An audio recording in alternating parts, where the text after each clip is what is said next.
आप तो फांसी दिए जा रहे हो। कहने लगे ये सब कुछ नहीं, आप इनको शांत करो वरना सुबह फांसी होगी। तब तक एक कबूतर सामने गिरा, शरीर छोड़ दिया। कहा कि इस कबूतर को आप जिंदा करो वरना आप मुझे फांसी नहीं दे सकते। अकबर बादशाह ने कहा मैं तो नहीं जिंदा कर सकता, आप कर सकते हो। बोले मैं भी नहीं कर सकता, लेकिन जिसकी भक्ति करता हूँ मैं उससे अनुनय विनय प्रार्थना करूंगा, उसकी दया हो जाएगी, ये जिंदा हो जाएगा। कहा करके दिखाओ। जैसे उन्होंने कहा कि कबूतर जिस बादशाह के दरबार में गिरा है ये अत्याचारी है, तेरी खाल नोचवाएगा, आग में पकाएगा, जबड़े के नीचे दबाकर तेरे कर्मों की सजा देगा, वरना उड़ के भाग जा। कबूतर नहीं भागा। कहा जब एक कबूतर तुम्हारे डर से नहीं डर रहा तो ये आदमी डरने वाला है क्या, जिसको फांसी फांसी फांसी। क्या है फांसी, क्या चीज है फांसी? कहा वो तो सुबह ही पता चलेगा, इसको अगर जिंदा नहीं किए तो आपको सुबह ही मालूम हो जाएगा। जब उन्होंने कहा कि हे प्रभु ये आपका जीव है, आप इसकी संभाल करो वरना आपका नाम लेवा धरती पर नहीं रहेगा। जब भक्ति करने वाले को सूली पर चढ़ाया जाएगा, गर्दन काटी जाएगी, बच्चे दीवार में चुने जाएंगे और जिंदा खाल उतारा जाएगा, जिंदा आग में जलाया जाएगा, गरम तेल में डाला जाएगा, गरम तावा पर लिटाया जाएगा, जहर का प्याला पिलाया जाएगा और जहर का लड्डू खिलाया जाएगा, तो कोई भक्ति क्यों करेगा? अगर बिना भक्ति किए झूठ छल कपट धोखा बेईमानी करके अत्याचार दुराचार बेविचार करके वादा खिलाफी करके आदमी ऐसा आराम मौज चौज से रहेगा तो कोई भक्ति क्यों करेगा? अगर आप चाहते हो आपकी भक्ति करने वाला रहे, आपका नाम लेवा रहे, तो आप इस जीव की संभाल करो वरना आपका नाम लेवा धरती पर नहीं रहेगा। कहते ही कबूतर उड़ गया। अकबर बादशाह ने कहा इन्हें छोड़ दो, आज के बाद मस्जिद बनाने के लिए राज खजाने से जितना धन जाता है उतना ही मंदिर बनाने के लिए जाएगा, और एक भी पशु पक्षी की हत्या करने वाले को मनुष्य के मारने की हत्या का जुर्म लगेगा। यही कानून बनवाना था। गोस्वामी जी महाराज जेल में गए, 6 महीना बंद रहे और कानून बनवा लिया। बहुत दिन के बाद मुसलमानी राज में ये कानून बना, और बहुत दिनों के बाद जब रामचरितमानस लिखा तो लिखा कि दया धर्म का मूल है, पाप मूल अभिमान, और स्वामी जी दया न छाड़िए जब लग तन में प्राण। जब तक जीवात्मा इस शरीर में है दया करना मत छोड़ो। भूखे को रोटी खिलाओ, प्यासे को पानी पिलाओ, इसी पुण्य से संत मिलेंगे, और संत मिलेंगे तो भगवान का मिलना आसान है। ये जो तस्वीर आपके सामने रखी है ये बाबा जय गुरुदेव, बाबा जी 104 साल पूरा करके 105वें साल में चल दिए। बाबा जी मथुरा में पहली तारीख को 5:30 बजे से लोगों को दर्शन दिया, और दर्शन दे के 8 बजे सीधा निकल के जयपुर, जयपुर से ब्यावर, अब ब्यावर से चल के अहमदाबाद, वहाँ से बड़ौदा सूरत होते हुए बॉम्बे, और बॉम्बे से कुछ दिन रहकर और वहाँ से फिर अहमदाबाद, और अहमदाबाद से गेगल, और वहाँ से फिर मथुरा। अब 6 दिन से मथुरा में हैं। मौसम बहुत ठंडा है, थोड़ा सा मौसम खुले तो फिर निकलेंगे, बैठेंगे नहीं। वो आपको नहीं मालूम कि वो वहाँ भी हैं तो दिन में 3-3 बार बाहर और रात भर बाहर क्या कर रहे हैं वहाँ घूम घूम के, तुम्हें नहीं पता। इसलिए मैं इशारे में बता रहा हूँ कि बाबा जी बैठेंगे नहीं, वो थोड़ा सा मौसम खुलने की बात है, उसके बाद देखिए। तो बाबा जी 105वें साल में चल रहे।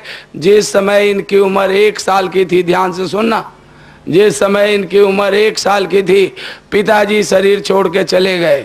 जब 4 साल की उम्र हुई तो माताजी भी जाने लगी।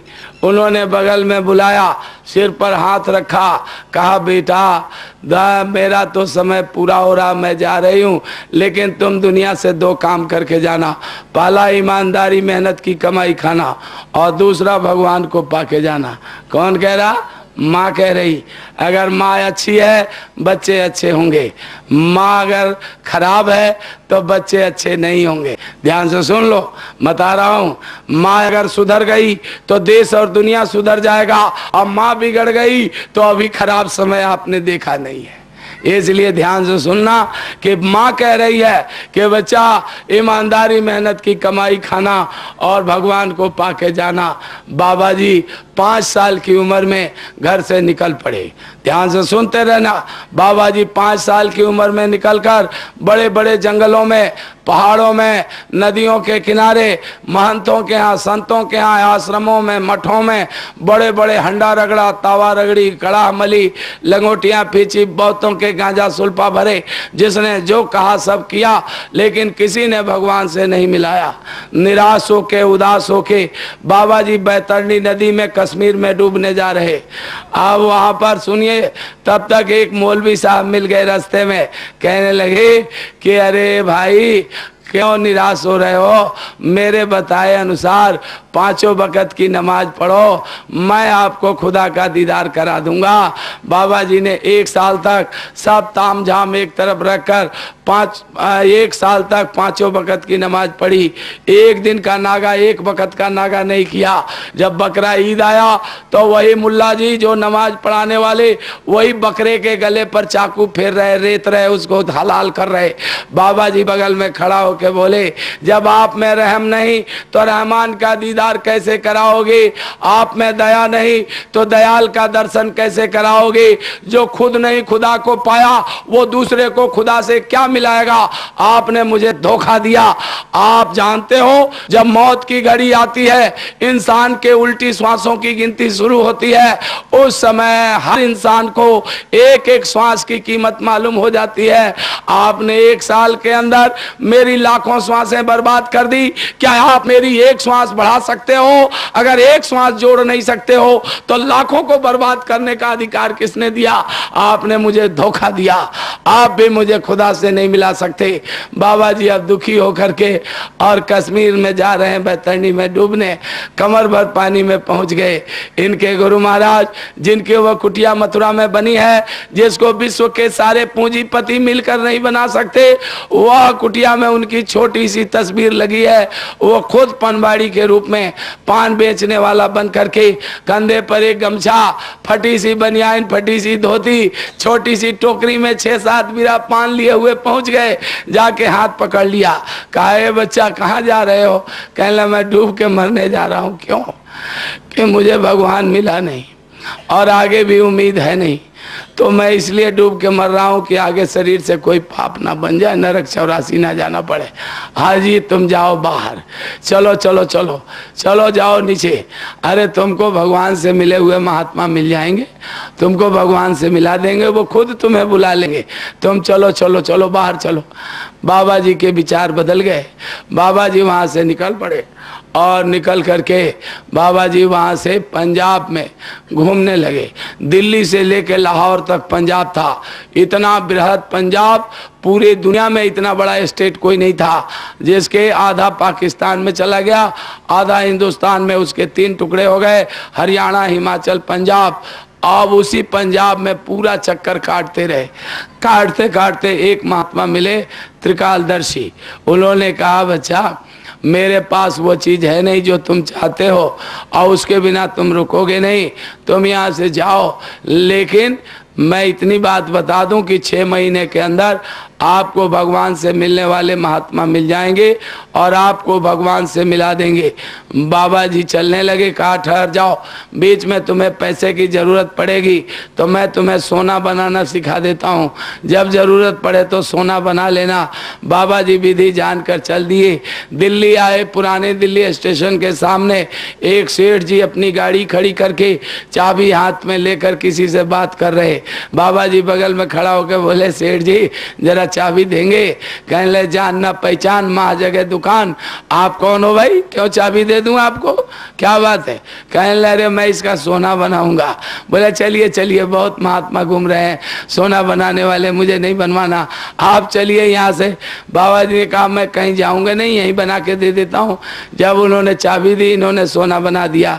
जब उन्होंने कहा, महाराज ठहरिए, मेरे गाड़ी में और भी लोहा पड़ा है, उसका भी बना दीजिए। बाबा जी ने कहा, ये काम नहीं, मुझे तो अठन्नी चाहिए थी, आप अठन्नी दीजिए। उस समय 32 पैसे की अठन्नी और 64 पैसे का रुपया होता था। 1 रुपए के 60 सेर गुड़, 60 सेर चना, 60 सेर चावल बिकता था। बाबा जी ने अठन्नी मांगी, उन्होंने अठन्नी दिया, कानपुर की टिकट कटाई और रेल में बैठ के जा रहे, बीच रास्ते में झपकी सी आई तो देख रहे हैं कि कोई आदमी यानी कानपुर वहाँ अलीगढ़ के टिकट चेक करने वाला जहाँ गेट पर खड़ा रहता है वहाँ खड़ा। अब बाबा जी जो है देख रहे हैं कि वो कह रहा कि आ गए भाई साहब, मैं आपके लिए बैलगाड़ी लेके आया हूँ। गुरु महाराज ने बैलगाड़ी भेजी है और गुरु महाराज अंतर्जामी जान रहे कि अब आ रहे इधर, तो अपने बड़े लड़के को भेज दिया, पंडित जी सुदर्शन जी, जो 6 साल पहले शरीर छोड़ के चले गए, कि बच्चा जाओ और ऐसी शकल वाले आए तो आते ही कहना आ गए भाई साहब, मैं आपके लिए बैलगाड़ी लेके आया हूँ, गुरु महाराज ने भेजा है। अब जैसे इनकी आंख खुली तब पूछा कौन सी जगह है, लोगों ने कहा अलीगढ़। उतर करके जब गए फाटक पर तो पंडित जी पहले से खड़े थे, कहने ले आ गए भाई साहब, मैं आपके लिए बैलगाड़ी लेके आया हूँ, चलिए चलिए। तो उन्होंने कहा ठहर जाओ, मैं तो देखने आया कि सपना सच्चा भी होता है झूठा भी, अगर झूठा निकल गया तो टिकट बेकार जाएगा, इसलिए आप ठहरो, अब मैं सामान लेके आता हूँ। अपना चद्दर कंबल धोती लेकर आए, बैलगाड़ी में बैठ के चल दिए। इगलास तहसील में चिरौली गांव, जहाँ गृहस्थ आश्रम में इनके गुरु महाराज रहते थे, वहाँ जैसे बैलगाड़ी से आए तो गांव के बाहर उन्हीं कपड़ों में जिसे पहने कश्मीर में मिले थे, वही कपड़ा पहने गांव के बाहर गाय चरा रहे। देखते ही बैलगाड़ी से पहचान कर कूद गए, दौड़ करके पैरों पर जाके गिरकर अब फूट फूट के रोने लगे। उन्होंने कहा बच्चा रोते क्यों, मैंने तुमको बुला तो लिया? कहा कि इसलिए नहीं रो रहा हूँ कि आपने बुला लिया, मैं तो इसलिए रो रहा हूँ कि अगर उस दिन आपने संभाल नहीं किया होता और मैं डूब के मर जाता, नरक 84 में जाता। लेकिन आपने उस दिन ये नहीं कहा कि मैं वो महात्मा हूँ जिसने भगवान को पा लिया और मैं आपको भगवान से मिला दूंगा, अब मैं संत सतगुरु हूँ। अगर आप बताते भी तो मेरा ओठ दूध से जला हुआ था, मैं छाछ फूंक फूंक के पी रहा था, मेरा आप पर विश्वास नहीं होता। लेकिन आपने आज जो बातें अपने बच्चे से कहा वही मुझे सपने में दिखाया सुनाया और आपने मुझे अपने पास बुला लिया, क्योंकि आपने कहा था कि मैं बुला लूँगा, तो आपने बुला लिया। अब उन्होंने कहा घर चलो, घर जाके रास्ता बताया। 8 साल तक गुरु महाराज के साथ रहकर भजन करके भगवान को पा लिया और जब 6 महीना जाने को रह गया, गुरु महाराज ने कहा बच्चा इधर आओ, मेरी ये दौलत सबको बांट देना। आज भी बाबा जी उस दौलत को बांट रहे हैं। बाबा जी ने भगवान को पाया, करोड़ों को भगवान से मिलाया। आप में से भी अगर किसी की इच्छा है तो आप लोग आओ, बाबा जी आपको रास्ता बता देंगे, भगवान आपको मिल जाएगा। लेकिन मैंने तो मिसाल इसलिए दिया है, इसलिए ये नजीर दी है कि अगर बाबा जी भी बकरे को हलाल होते देखते रहते, बोलते नहीं, वहाँ से हटते नहीं, तो इनको भी भगवान नहीं मिलता, दयाल के दर्शन नहीं होते। अगर इनको नहीं मिलता तो आपको रास्ता बताने वाला आज धरती पर कौन होता। इसलिए नर नारियों, आप दया करो, दयाल मिलेंगे, रहम करो, रहमान मिलेंगे, नहीं मिलेंगे ये हो नहीं सकता। लेकिन सतगुरु मिल गए तो आप उनके हाथ को मजबूती से कैसे पकड़ोगे और पकड़ने के लिए पहचानोगे कैसे? तो मैं आज आपके बीच में बता रहा हूँ, आप सब लोग बड़े ध्यान से सुनो। गुरु महाराज कहते हैं जब काशी में कबीर साहब पहुँचे तो उनकी बड़ी शोहरत हुई। उन्होंने